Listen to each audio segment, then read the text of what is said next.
April 18, 1942, Tokyo, Japan.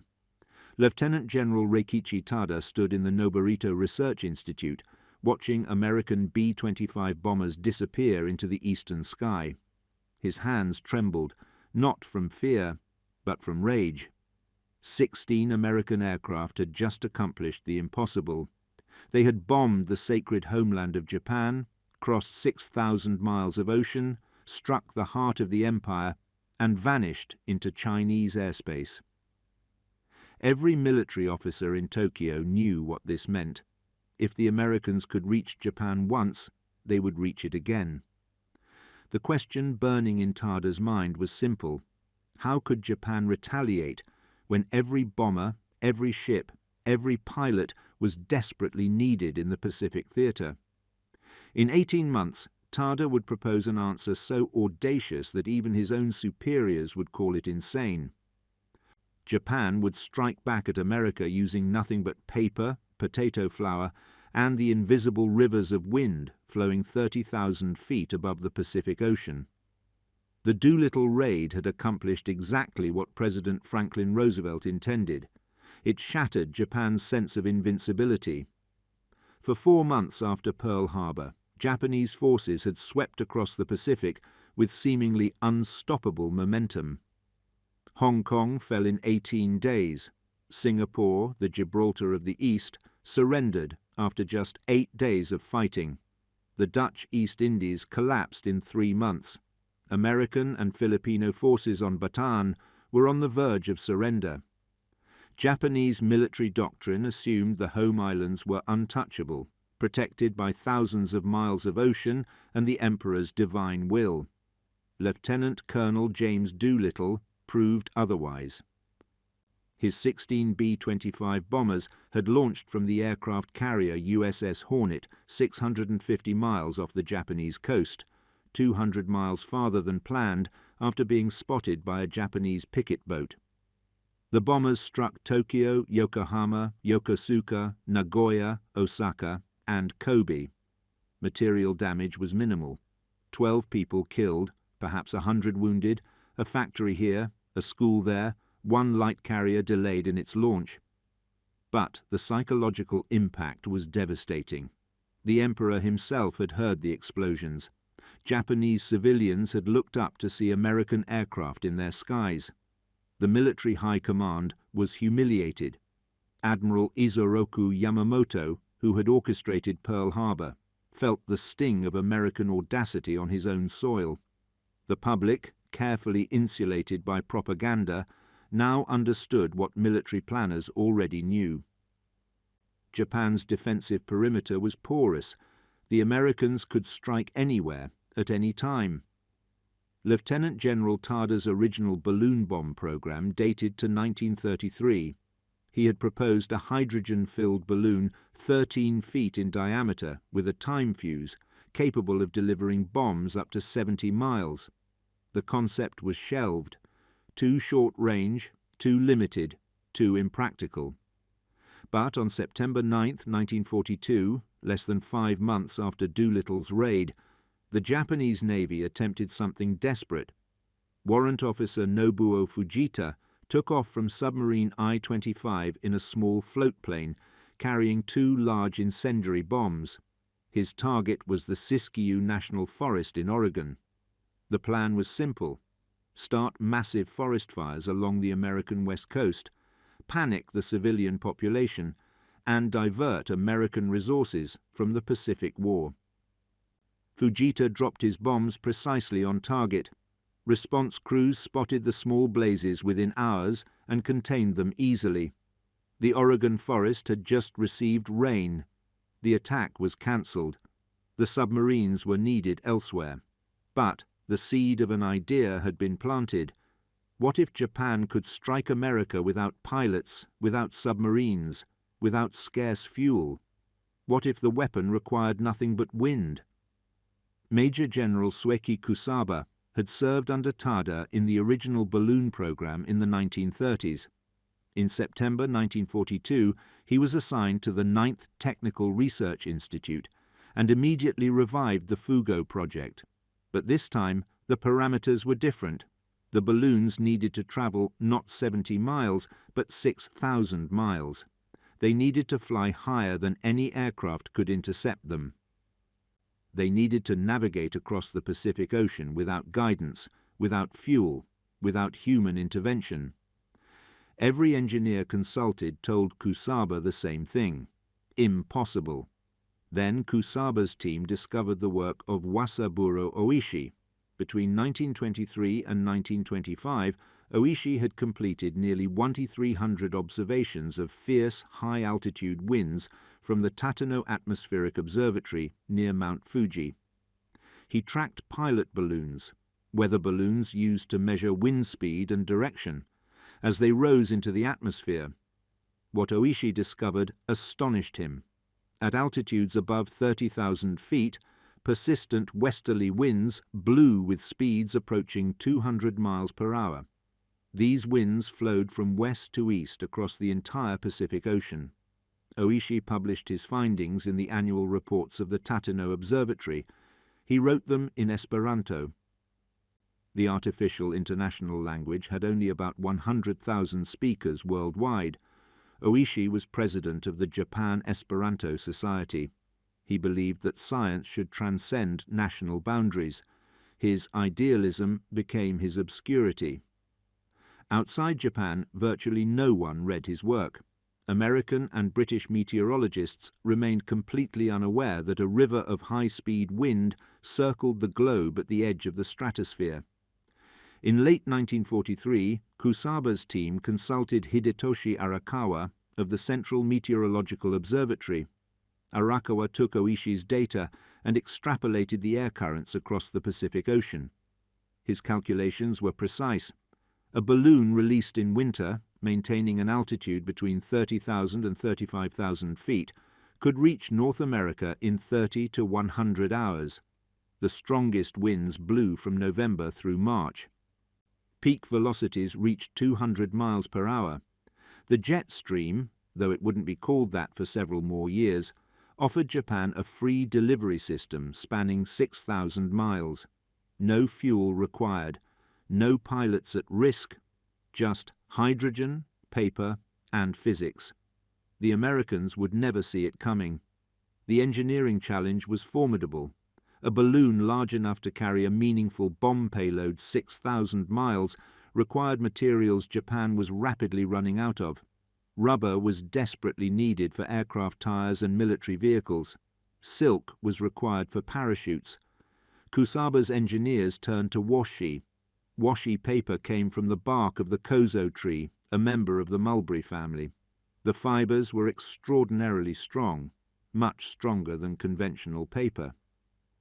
When multiple layers were laminated together and glued with konnyaku paste made from Japanese potato starch, the resulting material created a gas-tight envelope. 4 to 5 layers of washi produced a balloon envelope capable of withstanding the extreme temperature variations and pressure changes of high-altitude flight. The balloons measured 33 feet in diameter when fully inflated. They could lift approximately 1,000 pounds. The manufacturing process was labor-intensive and required precision. Schoolgirls. With most able-bodied men conscripted into military service, Japan turned to teenage girls to build the Fugo balloons. Large indoor spaces were converted into production facilities. Sumo wrestling halls, sound stages, theatres, and aircraft hangars became factories. 3 industrial firms contracted for the project. The Mitsubishi Saishi Paper Factory, Nippon Kakokin Company, and the Kokuka Rubber Company oversaw production. The girls worked in 2 shifts, day and night. They sat on clean floors, carefully gluing the paper together to form the large envelopes. The work demanded meticulous attention.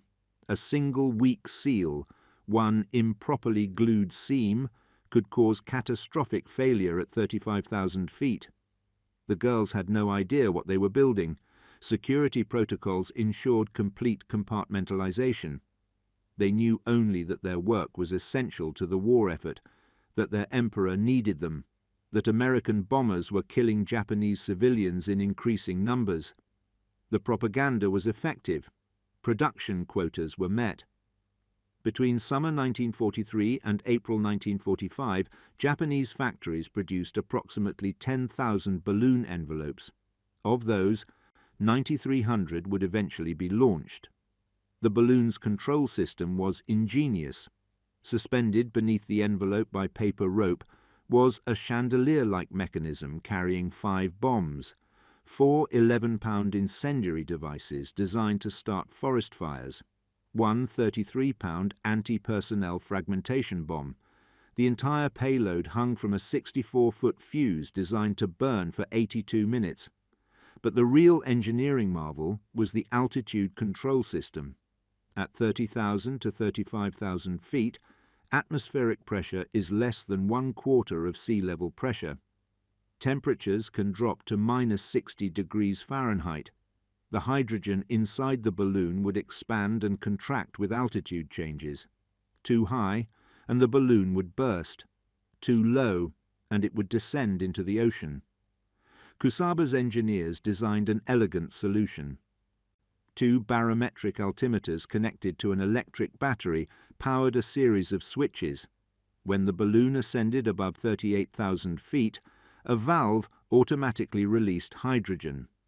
When it dropped below 30,000 feet, the system released 1 pair of sandbags. The balloons carried 32 sandbags, each weighing 6.6 pounds. These ballast bags contained beach sand from northeastern coastal Japan. The system was programmed for a 3-day journey across the Pacific. During that time, the balloon would cycle through approximately 16 altitude adjustments. After the final ballast bag dropped, the bombs would release in sequence. First, the incendiaries. Then, 82 minutes later, the anti-personnel bomb. A demolition charge was supposed to destroy all evidence of the balloon's origin. The weapon was designed to be untraceable, unstoppable, and, most importantly, terrifying. It would prove to be none of these things. November 3, 1944. 3 launch sites on coastal Honshu prepared for Operation Fugo, Ichinomiya near Tokyo. 2 sites approximately 100 miles up the coast toward Shiogama. The date was chosen deliberately. November 3rd was Emperor Meiji's birthday. The first Fugo balloon bomb lifted into the winter sky at dawn. Engineers watched as the hydrogen-filled envelope caught the morning light, rising steadily through 10,000 feet, 20,000 feet, 30,000 feet. At 35,000 feet, it disappeared from view. The jet stream had claimed it. By the end of November, 700 balloons had been launched. December brought 1,200 more. January 1945, 2,000 balloons. February, 2,500 balloons. March, 2,500 balloons. April brought the final launches, 400 balloons, before the program was terminated. The launches required specific wind conditions. Each balloon took between 30 minutes and 1 hour to prepare. Hydrogen had to be carefully transferred from storage tanks. The envelope had to be partially inflated on the ground without allowing it to lift prematurely. The chandelier mechanism with its bombs and ballast bags had to be precisely attached. The barometric control system had to be activated. Weather conditions had to be optimal. Strong surface winds could damage the balloon during launch. Cloud cover could complicate tracking. But when conditions aligned, the launches proceeded with assembly line efficiency. 3 sites launching simultaneously, multiple balloons per day. An intercontinental bombardment campaign conducted entirely by unmanned aircraft. The world's first intercontinental ballistic missiles weren't missiles at all. They were paper bags filled with hydrogen. November 4, 1944. Off San Pedro, California. A U.S. Navy patrol ship discovered something floating in the water. The object was white, partially deflated, trailing ropes and some kind of mechanism. Sailors hauled it aboard. Naval intelligence examined the device with growing confusion. The envelope was made of mulberry paper. Japanese characters marked various components. A manufacture date, October 31st, 1944. Data regarding work shifts and production hours. But the most puzzling element was the beach sand in the ballast bags.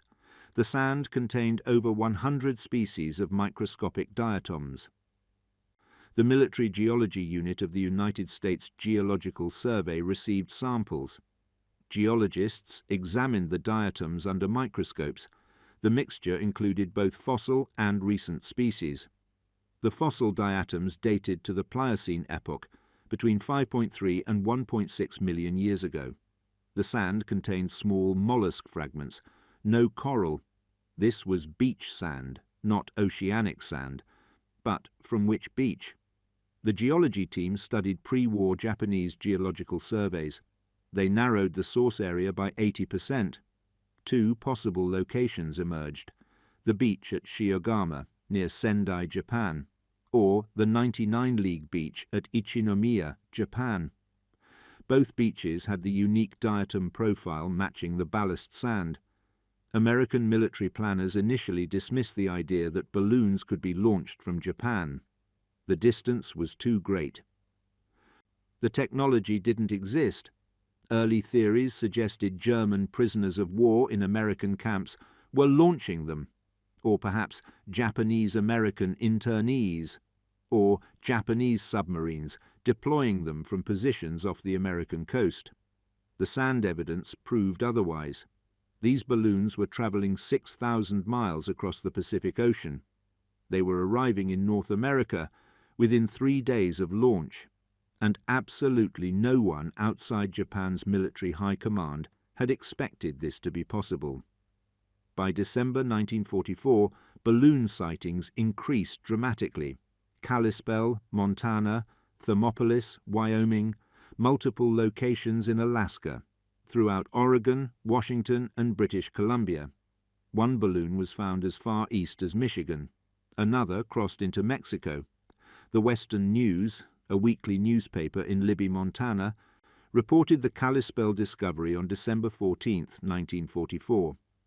The story mentioned a balloon mystery and included details about Japanese markings.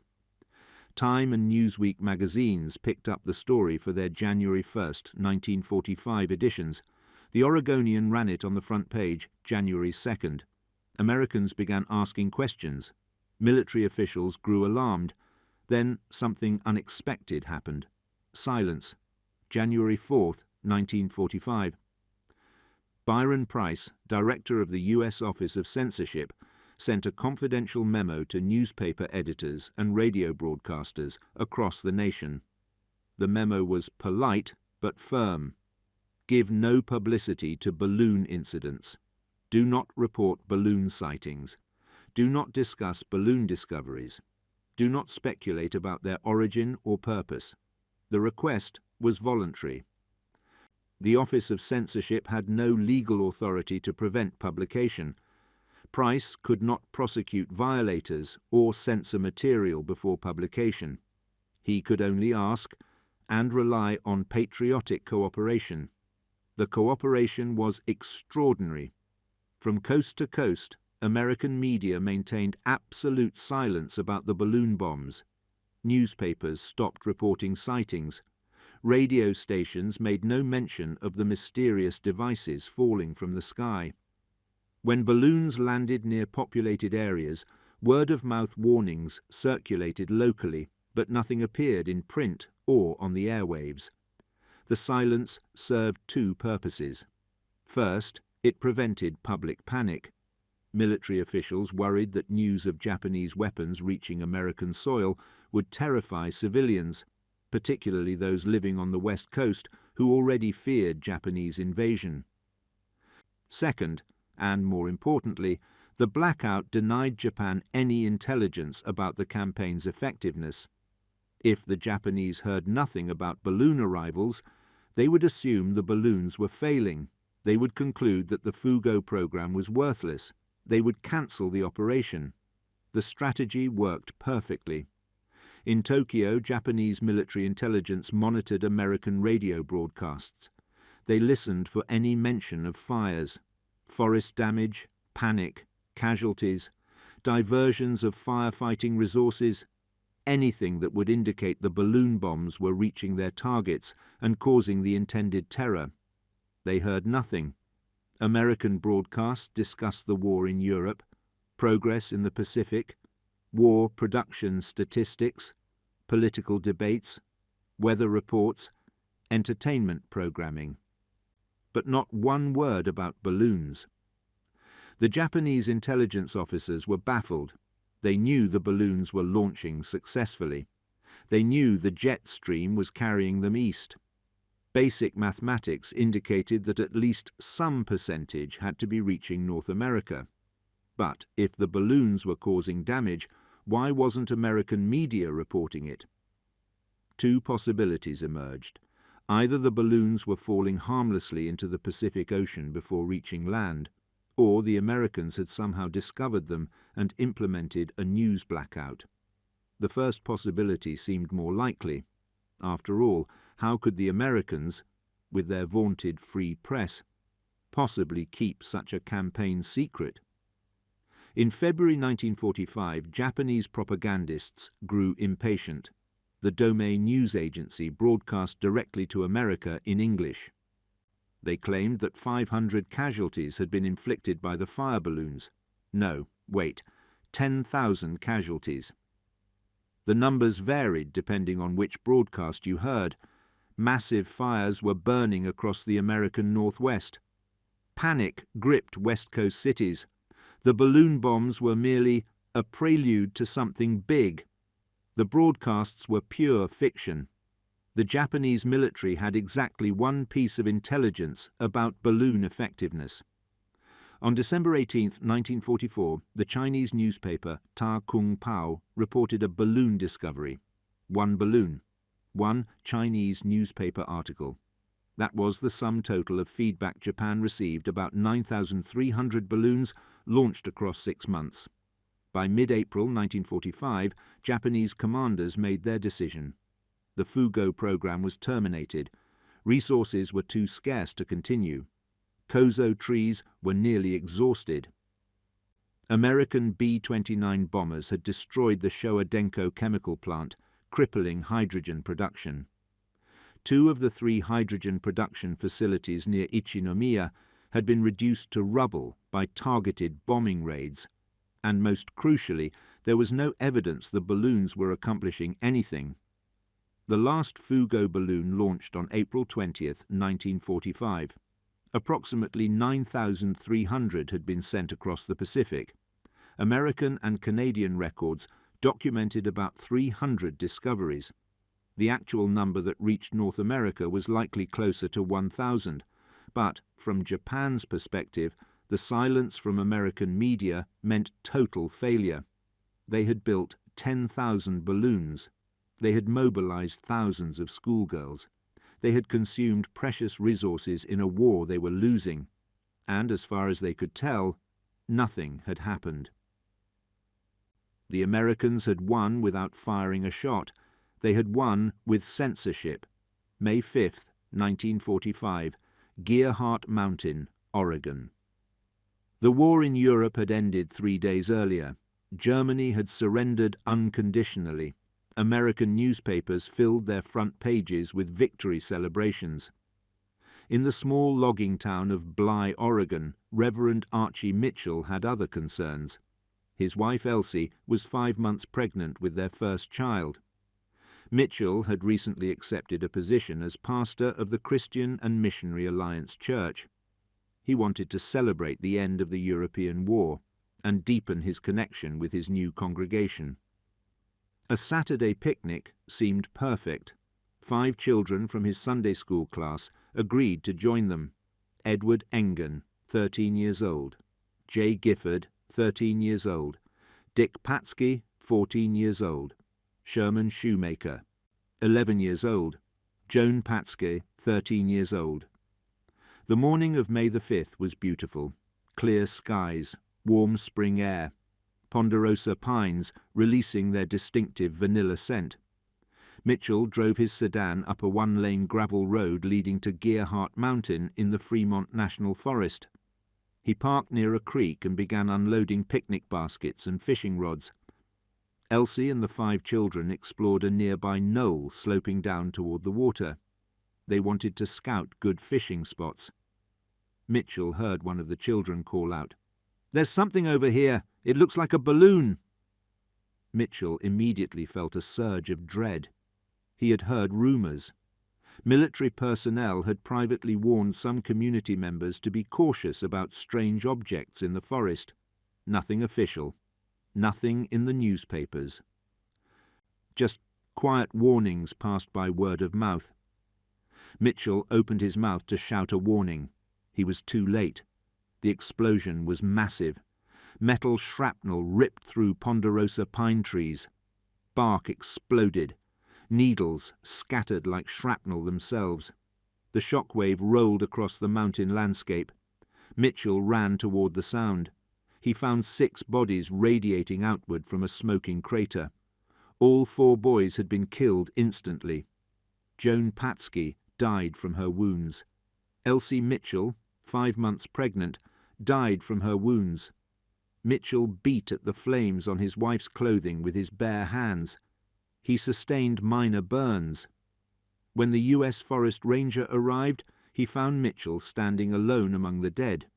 The minister was 26 years old. He had lost his wife, his unborn child, and 5 members of his Sunday school class. They had discovered a Fugo balloon bomb that had landed approximately 1 month earlier. Some investigating how it worked had likely kicked it or dropped the anti-personnel device. The bomb detonated. They became the only American civilians killed by enemy action in the continental United States during World War II. The press blackout was lifted on May 22, 1945.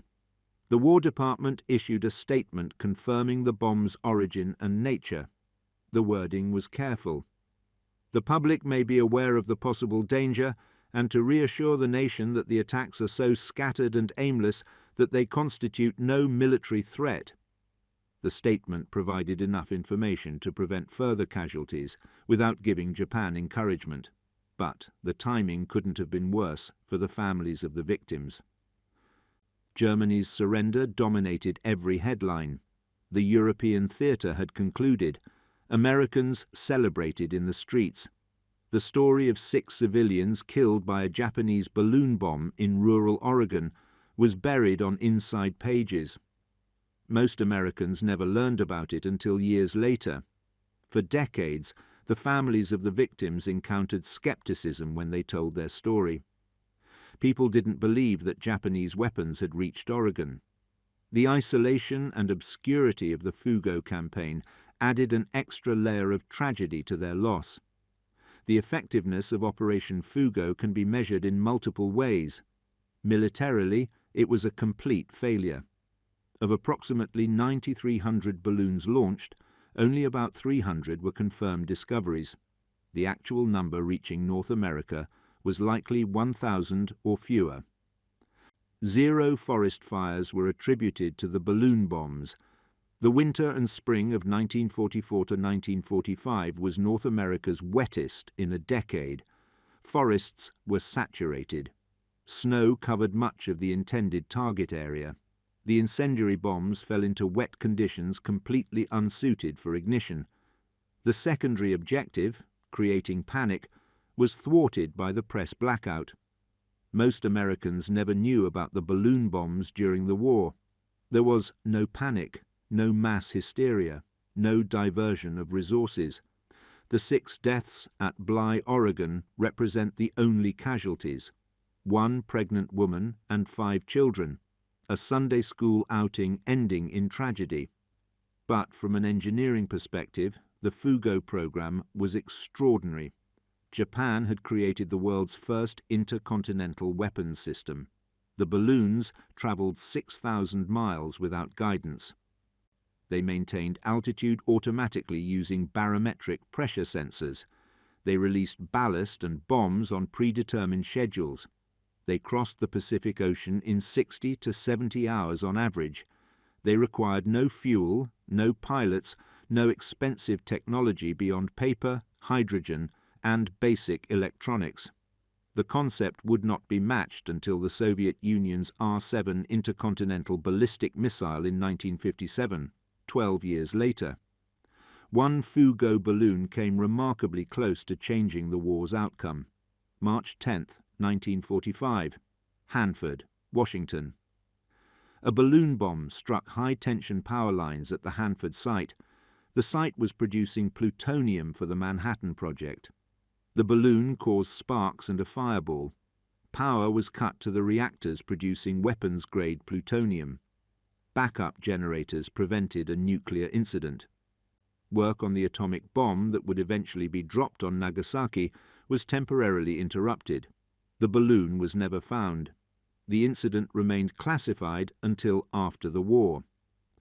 After Japan's surrender on August 15, 1945, all records related to the Fugo program were destroyed.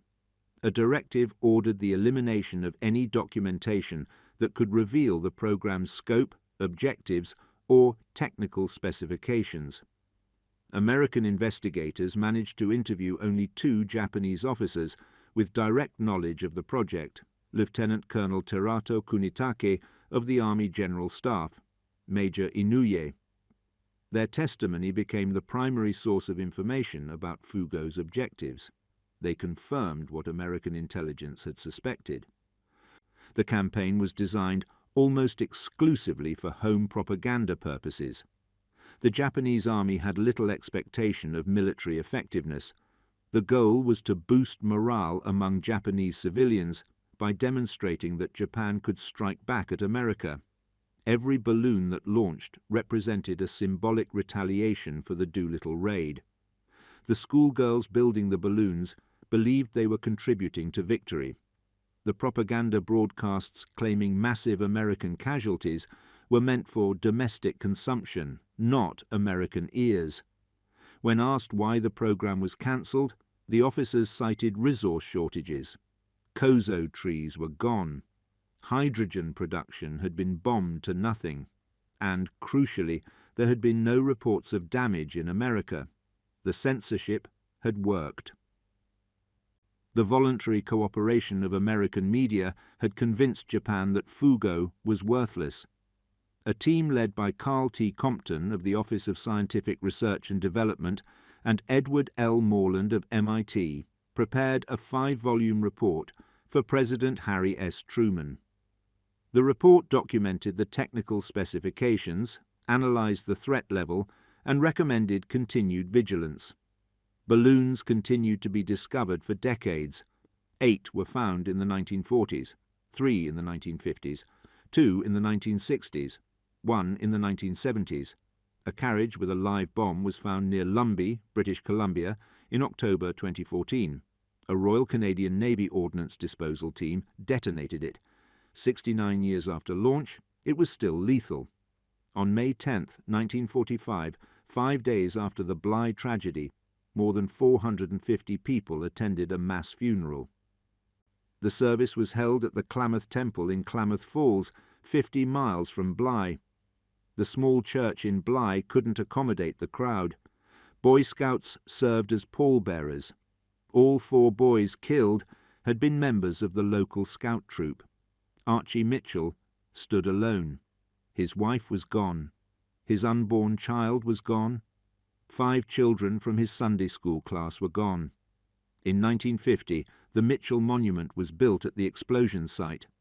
The surrounding area became the Mitchell Recreation Area.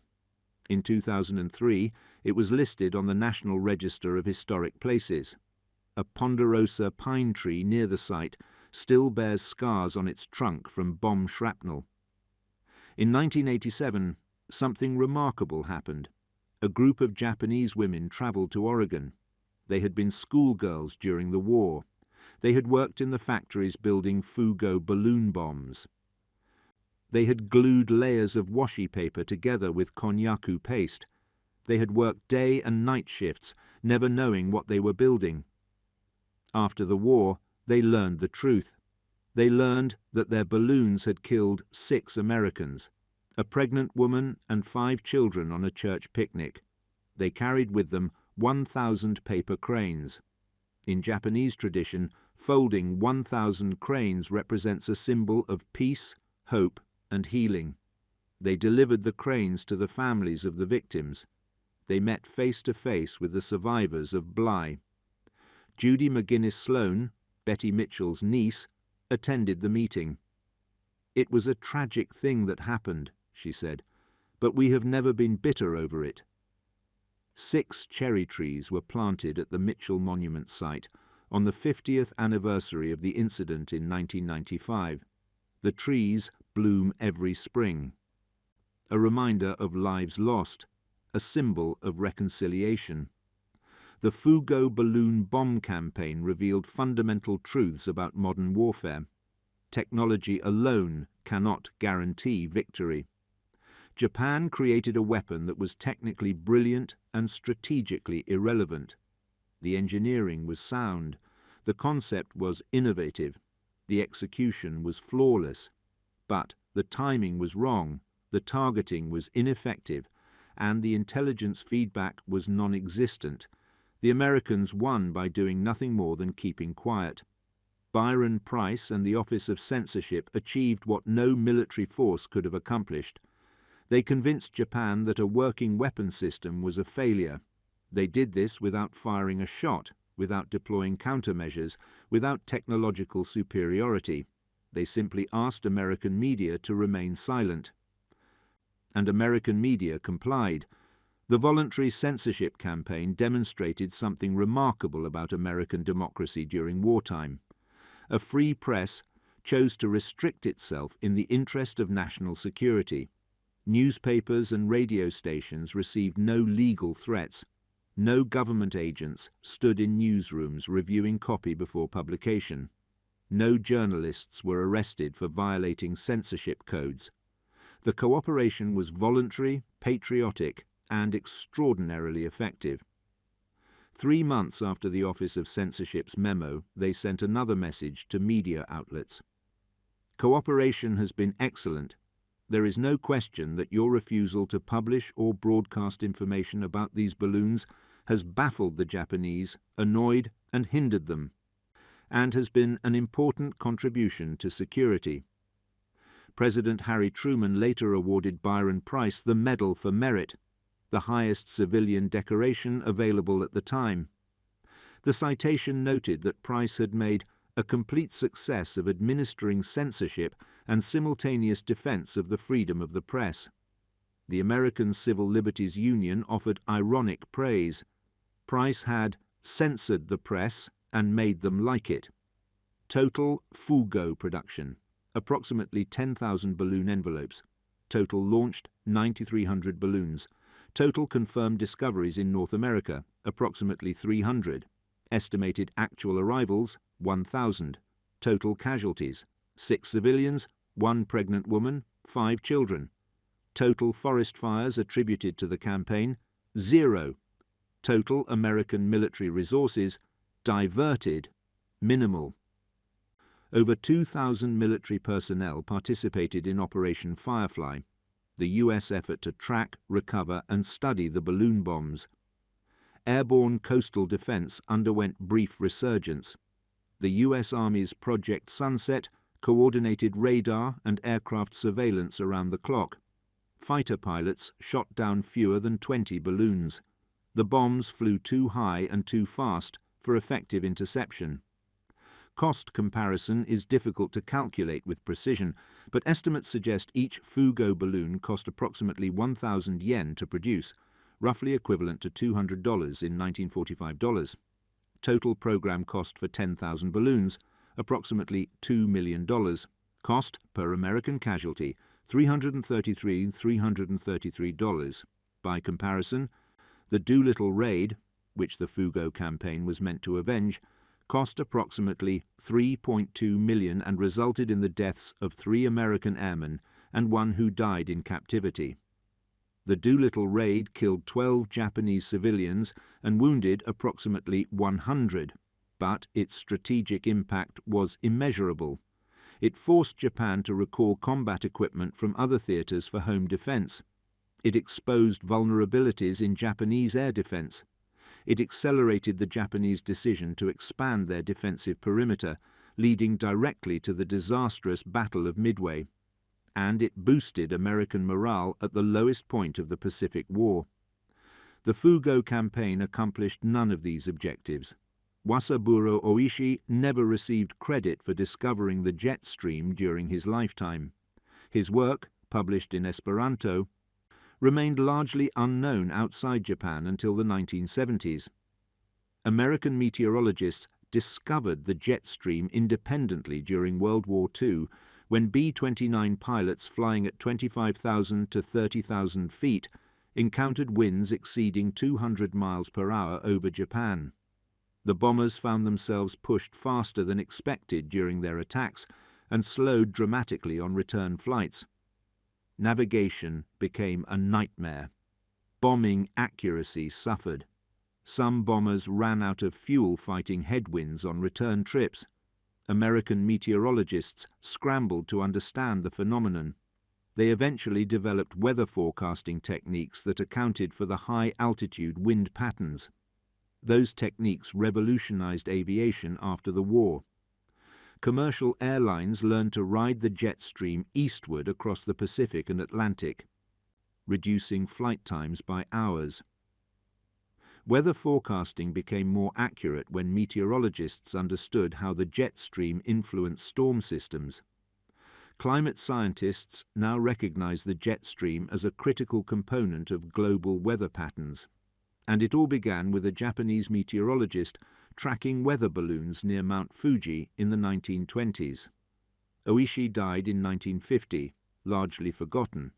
His contribution to meteorology was finally recognized in the 2000s, when historians uncovered his original reports. The jet stream, he discovered, had been used as a weapon against America. It had failed. But the knowledge he generated ultimately benefited the entire world. The lessons of the Fugo campaign extend beyond engineering and military strategy. The schoolgirls who built the balloons were never told what they were creating. They worked in compartmentalized ignorance, doing their duty for the emperor, believing they were contributing to victory. After the war, when they learned that their work had killed a pregnant woman and 5 children on a church picnic, the emotional toll was devastating. Many carried guilt for decades. The 1987 visit to Bly, Oregon, represented an attempt at healing. The 1,000 paper cranes they folded were an acknowledgement of responsibility and a plea for forgiveness. The families of the victims, by accepting those cranes and meeting with the Japanese women, demonstrated extraordinary grace. Judy McGuinness Sloan's statement, "We have never been bitter over it," speaks to the possibility of reconciliation even after terrible tragedy. The cherry trees planted at the Mitchell Monument bloom every spring. Japanese and American, victim and perpetrator, mourning and remembering together. War creates these connections. Technology builds the weapons. Propaganda motivates the workers. Strategy guides the deployment. But, in the end, it's individual human beings who suffer the consequences. The Fugo balloon bomb campaign killed 6 people. In the context of World War II, a conflict that killed 70 to 85 million people globally, 6 deaths seem statistically insignificant. But, to Archie Mitchell, who stood alone on a mountainside watching his wife and 5 children from his church die from a bomb delivered by paper and wind, those 6 deaths represented the complete destruction of his world. To the Japanese schoolgirls who glued layers of washi paper together in dimly lit factories, never knowing their work would kill children, the moral weight was crushing. To the families who gathered at the Klamath Temple on May 10, 1945, those 6 deaths were devastating personal losses. Statistics measure magnitude. Individual stories measure meaning. The Fugo campaign succeeded in neither. Japanese never expected balloons to bomb. Their homeland is a story about expectations and outcomes, about technical brilliance and strategic failure, about silence being more powerful than explosions. Japan expected the balloons to terrify America, to start massive fires, to divert resources, to demonstrate that the empire could strike back even as it faced inevitable defeat. What happened instead was a press blackout so effective that Japan never learned the balloons arrived at all. America expected nothing because America knew nothing. When the balloons started appearing, military officials expected panic. What happened instead was voluntary cooperation from a free press that chose security over sensationalism. The schoolgirls building the balloons expected to be heroes of the empire. What they got was decades of guilt over deaths they never intended. The families in Bly, Oregon, expected a peaceful church picnic. What they got was tragedy that would define their community for generations. Archie Mitchell expected to start a family and build a congregation. What he got was a lifetime of loss. And Wasaburo Oishi, who discovered the jet stream that made the entire campaign possible, expected his work in Esperanto would promote international scientific cooperation. What he got was obscurity, while his discovery was weaponized. The Fugo balloon bomb remains unique in military history. The first intercontinental weapon system, the first automated atmospheric weapon, the first use of the jet stream for military purposes, and ultimately one of the most complete failures of World War II. 9,300 balloons launched. Approximately 1,000 reached North America. 0 military objectives achieved. 6 civilian deaths. 1 press blackout. Total strategic impact negligible. The balloons taught military planners that range alone doesn't guarantee effectiveness, that propaganda without verification is meaningless, that an enemy's silence can be more damaging than their resistance, that sometimes the best defense is saying nothing at all. The last known Fugo balloon discovered in 2014 near Lumbee, British Columbia, was still lethal after 69 years.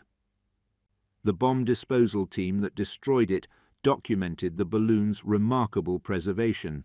The washi paper was intact. The konnyaku paste had held. The bombs were still functional. The engineering had been sound. The strategy had been flawed.